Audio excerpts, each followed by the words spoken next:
નમસ્કાર વિદ્યાર્થી મિત્રો, all in one study digital ચેનલમાં આપ સૌનું સ્વાગત છે।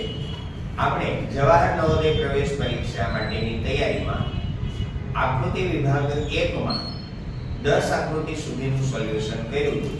આપણે આગળ સોલ્યુશન કરવું છે 10 નંબરની આકૃતિ પછીથી, તો 11 નંબરથી આપણા પ્રશ્નની અંદર ધ્યાન આપશો। 11 નંબરની આકૃતિ છે આપણી પાસે કંઈક આવી આપેલી છે। ચોરસની અંદર ત્રિકોણ આપેલો છે અને એની બંને સાઈડે ડાર્ક વર્તુળ આપેલા છે। આ જ છે એને આ સાઈડ જુઓ, આના જેવી સેમ આકૃતિ આ છે। જ્યારે આને પણ તમે ઉલટાવશો એટલે ત્રિકોણ આ રીતે થશે ને ડાર્ક આ બાજુ છે।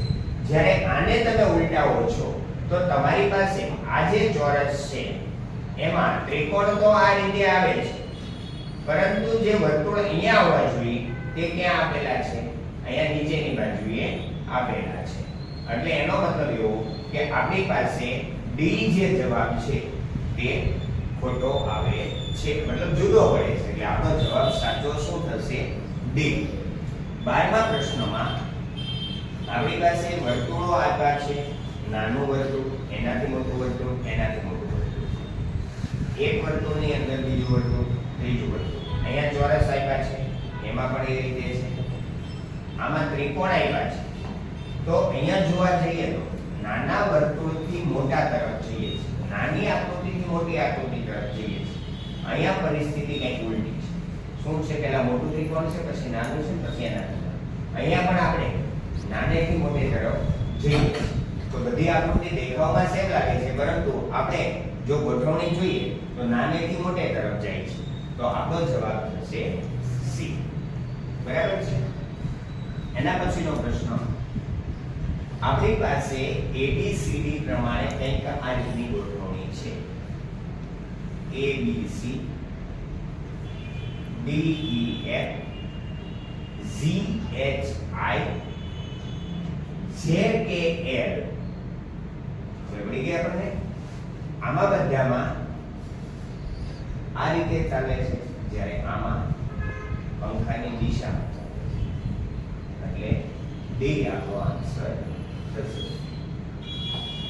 14 નંબર, ખાસ આપણે એ જોવાનું છે કે જે પણ બાજુ આપણે આ ડાર્ક પંચકોણ આપ્યું છે એની પંચકોણની નીચેની બાજુ છે એમાં ઉપરની તરફ અહીંયા નીચેની તરફ ખુલ્લું છે, અહીંયા ઉપરની તરફ છે અને અહીંયા ઉપરની તરફ છે। તો ત્યાંથી જ આપણને ડાયરેક્ટ ખબર પડી જાય કે આપણી પાસે જવાબ આવે છે બી। નેક્સ્ટ, આપણી પાસે આ રીતની આકૃતિ આવી છે 15 નંબરમાં। એની જે ખુલ્લી બાજુ છે ને એની તરફના વક્રને આપણે જોઈએ। બરાબર? અંદરની સાઈડ આ રીતે અંદરની સાઈડ, અહીંયા આપણને દેખાય છે બહારની સાઈડ છે, અહીંયા પણ અંદરની સાઈડ છે। તો આપણને ખબર પડી ગઈ કે આપણો જવાબ મળે છે સી।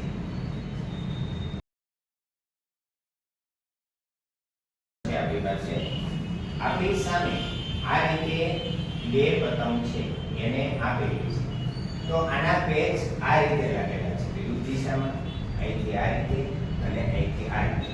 તો જ્યારે અહીંયા છે તે આ રીતની ચોકડી આપેલી છે, આમ થવું જોઈએ, બધામાં આ રીતે આપેલી છે, આમાં કંઈક આ રીતે આપેલી છે। એટલે આપણી પાસે જવાબ આવે છે એ।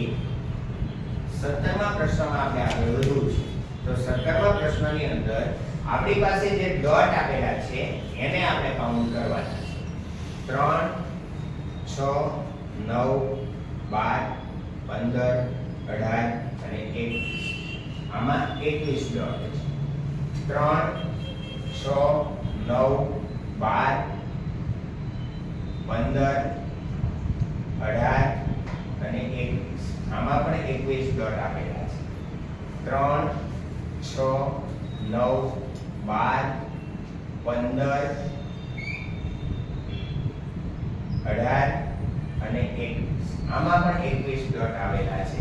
હવે પહેલી ત્રણને કરીએ એટલે આપણને ખબર પડી જાય છે, છતાં પણ આપણે કાઉન્ટિંગ કરી લેવાના। 3 6 9 12 12 15 15 18 ને 3 21 પણ અહીંયા આપણી પાસે એક એક્સ્ટ્રા ડોટ છે તો આપણને ખબર પડી પેલા ત્રણ સેમ છે ડી માં જવાબ અલગ પડે છે એટલે આપણો આન્સર થશે ડી.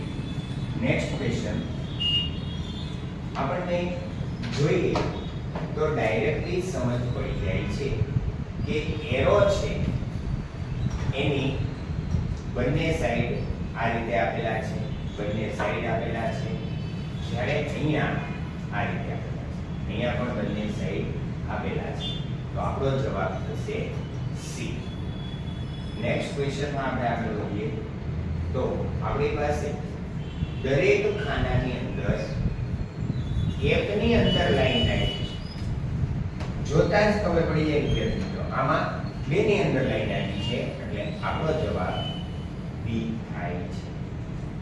નેક્સ્ટ ક્વેશ્ચનમાં આપણી પાસે આ રીતે પૂર્ણ આકૃતિ આપી છે, એ માં, બી માં, સી માં અને ડી માં. આ બધામાં ઉપરનો છેડો ત્રિકોણાકાર છે, જ્યારે આમાં આ રીતે આપવામાં આવેલો છે એટલે આપણો જવાબ છે બી. અહીંયા સુધી આપણે 20 પ્રશ્નોનું સોલ્યુશન કર્યું. 21 નંબરની આકૃતિથી આપણા વિડીયોની અંદર બન્યા રહેજો. ત્યાં સુધી આગળ આપણે નવા વિડીયોમાં ફરીવાર મળીશું. જય શ્રી કૃષ્ણ.